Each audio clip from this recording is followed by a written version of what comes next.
കൊല്ലത്ത് ESI medical college വിഷയത്തിൽ സംസ്ഥാന സർക്കാരിന്റെ അനാസ്ഥ. മെഡിക്കൽ കോളേജിനായി നാഷണൽ ഹെൽത്ത് മിഷന് അപേക്ഷ സമർപ്പിക്കാൻ സംസ്ഥാന സർക്കാർ സർട്ടിഫിക്കറ്റും നൽകിയിട്ടില്ല. സമയബന്ധിതമായി അപേക്ഷ സമർപ്പിക്കാത്തതിനെ തുടർന്ന് ഈ വർഷം മെഡിക്കൽ കോളേജ് തുടങ്ങുന്നത് പ്രതിസന്ധിയിലായി. കേന്ദ്ര പദ്ധതികൾ അട്ടിമറിക്കാനാണ് സംസ്ഥാന സർക്കാർ ശ്രമിക്കുന്നത് എന്ന് BJP നേതൃത്വം ആരോപിച്ചു. കേന്ദ്ര സർക്കാർ അനുവദിച്ച ESI മെഡിക്കൽ കോളേജ് സംസ്ഥാന സർക്കാർ അട്ടിമറിച്ചതായാണ് ആരോപണം. കേരളത്തിൽ ഉൾപ്പെടെ 10 മെഡിക്കൽ കോളേജുകൾ തുടങ്ങാനായിരുന്നു കേന്ദ്ര സർക്കാരിന്റെ തീരുമാനം.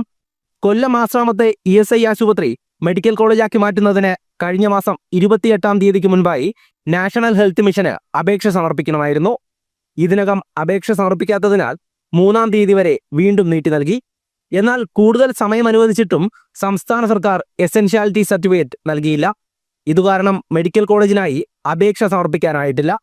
ഇതോടെ ഈ വർഷം മെഡിക്കൽ കോളേജ് തുടങ്ങുന്നത് പ്രതിസന്ധിയിലായി.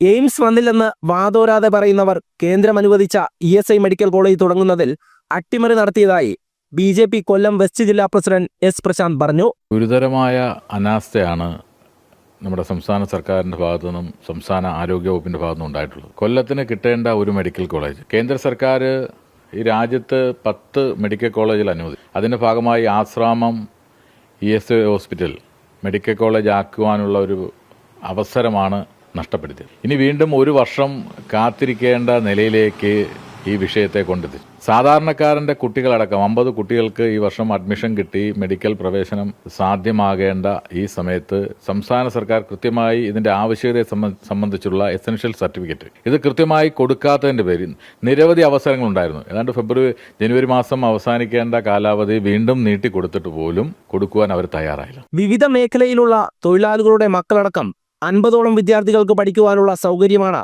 ഈ വർഷം നഷ്ടമായത്. ഇതിൽ സംസ്ഥാന സർക്കാരും ആരോഗ്യവകുപ്പും കൊല്ലത്തെ ജനതയോട് മാപ്പ് പറയണമെന്നും പ്രതിഷേധവുമായി മുന്നോട്ടു പോകുമെന്നും BJP നേതൃത്വം അറിയിച്ചു. ഇപ്പോൾ കേരളത്തെ സംബന്ധിച്ച് നമുക്കറിയാം, ഈ ബഡ്ജറ്റ് വന്ന സമയത്ത് എയിംസിന് വേണ്ടി വാതോരാതെ സംസാരിക്കുന്ന സംസ്ഥാന സർക്കാരും ഇടതുപക്ഷ സഖാക്കളും ഒരു പ്രധാനപ്പെട്ട ജില്ലയുടെ തന്നെ ആരോഗ്യരംഗത്തുണ്ടാകുന്ന ഒരു വലിയ മാറ്റത്തിന് ഇടയാക്കാൻ സാഹചര്യമുണ്ടാകുന്ന മെഡിക്കൽ കോളേജിന് തുരങ്കം വെച്ചിരിക്കുക. കൊല്ലം ജനതയോട് മാപ്പ് പറയണം. ആരോഗ്യവകുപ്പ് മന്ത്രി വീണ ജോർജും മുഖ്യമന്ത്രി പിണറായി വിജയനും കൃത്യമായി കൊല്ലം ജനതയോട് മാപ്പ് പറയാൻ തയ്യാറാകണമെന്നാണ് BJP ആവശ്യപ്പെടുന്നത്. BJPയുടെ ഭാഗത്തുനിന്ന് ഇതിനെതിരെ ശക്തമായ പ്രതിഷേധമാണ്. BJP അത് നിയമപരമായും രാഷ്ട്രീയപരമായും ഈ വിഷയത്തെ പൊതുസമൂഹത്തിന്റെ മുന്നിൽ ഉയർത്തിക്കാട്ടി മുന്നോട്ട് പോകും എന്നുള്ളതാണ് സൂചിപ്പിക്കാനുള്ളത്. മറ്റു സംസ്ഥാനങ്ങൾ കേന്ദ്ര പദ്ധതികൾ കൃത്യമായി ജനങ്ങളിലേക്ക് എത്തിക്കുമ്പോൾ കേരളത്തിലെ സർക്കാർ ഇതിൽ നിന്ന് മുഖം തിരിക്കുകയാണ്.